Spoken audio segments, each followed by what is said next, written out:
сәлеметсіздер ме? Қазақ тілі мен әдебиеті сабағына қош келдіңіздер. Алдымен каналыма тіркеліп, лайк қойып, пікірлеріңіз қалдырыңыздар.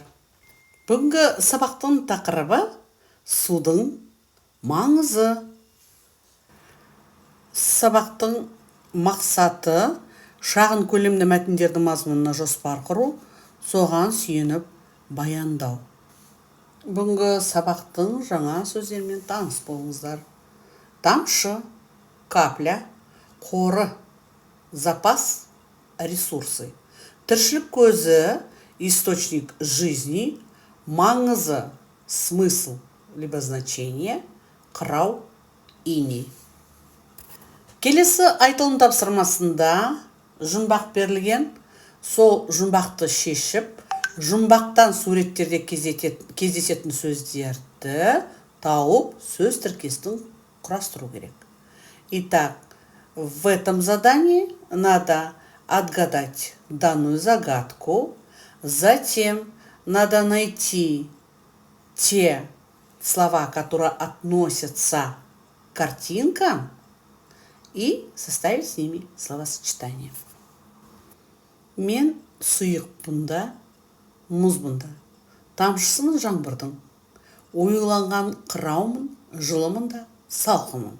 Шөлдесең кеуіп кенеген, мейіріңді қандырдым, сыйлаймын мен тазалық, рахат беріп денеңе, айта қойшы, кіммін мен?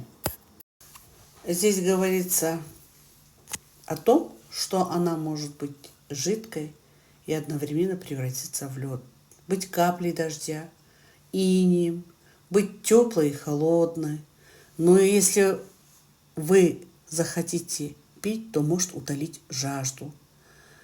Уважает чистоту. О чем идет речь?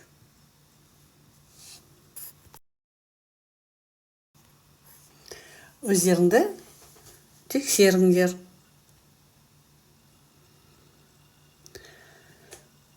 Келесі тапсырмада кестедегі сұрақтарға жауап беретін сөздерді тауып жаз. Вы здесь прочтите в начале текст, а потом посмотрите. Здесь внизу есть таблица с вопросами. Надо выписать с текста слова, которые отвечают на эти вопросы.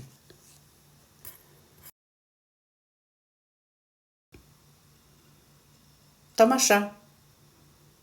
Тапсырманы дұрыс орындады деген ойдамын. Келесі тапсырмаға назар аударайық. Сөйлемдердің әрқайсына 2 сұрақ қой. Здесь вам даны предложения. К каждому предложению составьте по 2 вопроса. Мысалы, например, судың қадірін жақсы біледі. Вот взяли одно предложение. Ненің қадірін жақсы біледі? Судың несін жақсы біледі?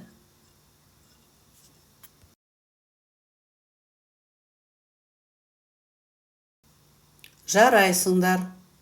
Ықтимал жауапқа назар аударыңдар. Келесі 4-ші тапсырма. Мәтінді тыңда, түсініп оқы, жоспар құр. Внимательно послушайте этот текст. Затем составьте к тексту план. Су қалыпты жағдайларда сутегі мен оттегінің тұрақтылығын сақтайтын қарапайым химиялық қосылыс. Ол қатты, сұйық және газ сияқты күйде болатыны бірден-бір минерал болатын. Су түссіз, иіссіз, дәмсіз сұйықтық. Су қабаты 5 метрден асқанда көгілдір түсті болып көрінеді. Жер бетінің 77,5%-ын су алып жатыр. Су қорына мұхит, теңіз, көл, жер асты сулар жатады. Су атмосферада бұлт, тұман, бу, жаңбыр түрінде болады. Су буға айналады. Будан бұлт пайда болады. Ол жаңбыр, қар, бұршақ болып жерге жауады. Мұздықтар мен айсбергтерде су болып есептеледі. Адам, өсімдік пен жануарлар денесінің бір бөлігі судан тұрады. Сусыз тіршілік жоқ. Бүкіл жан иесі сусыз өмір сүре алмайды. Жер бетіндегі биологиялық өнімдердің 43%-ын, оттегінің 50%-ын мұхит пен теңіздер береді. Жер бетінде ішетін су аз. Ол күн сайын азайып барады. Сондықтан суға қамқорлықпен қарау керек. Ол біздің өмірімізде маңызды рөл атқарады. Оқып болсаңыздар, тағы да бір тапсырмасы бар. Мәтіннен сан есімдерді тауып, сан есімнің қай түрі екенін айт. Если вы прочитали этот текст, то с текста найдите имена числительные, а затем определите, к каким видам числительных они относятся.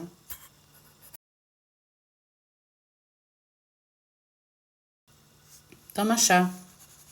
Өздеріңді тексеріңдер. Келесі тапсырмада мәтінге сүйеніп, ақпараттың дұрыстығын тексер, түсіндір.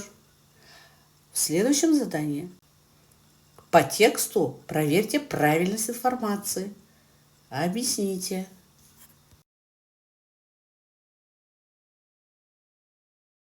Жарайсыңдар. Өздерді тексеріңдер. 6-шы тапсырмада көп нүктенің орнына қажетті сан есімдерді қойып жаз. Вместо точек ставьте нужные имена числительных, которые у вас даны внизу. Қажетті сөздер. Нужные слова.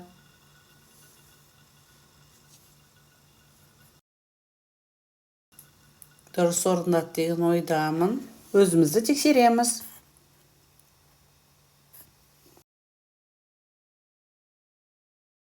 Келесі тапсырмада сөйлемнің жартысенде ойыны. Бір оқушы тақырып бойынша сөйлемнің басын айтып, келесі балаға доп лақтырады. Ол сөйлемді ары қарай жалғастырып, аяқтауы тиіс. Сан есімдерді қолданып тез әрі сауатты сөйлем құраған оқушы жеңімпаз атанады. Следующая игра называется «Продолжи предложение». Один, из учеников произносит начало предложения по теме и бросает мяч следующему ребенку. Он должен продолжить и завершить предложение. Победителем становится тот ученик, который быстро и правильно составит предложение, при этом используя имена числительные. А для того, чтобы вы могли сыграть в эту игру, я вам даю примерный образец. Келесі соңғы тапсырмада топқа бөлініп, әр топ суға тән белгілерді таңдап алып дәлелдейсіңдер. В последнем задании надо вам разделиться на группы. И каждая группа выбирает свойства воды и, конечно же, доказывает перед классом.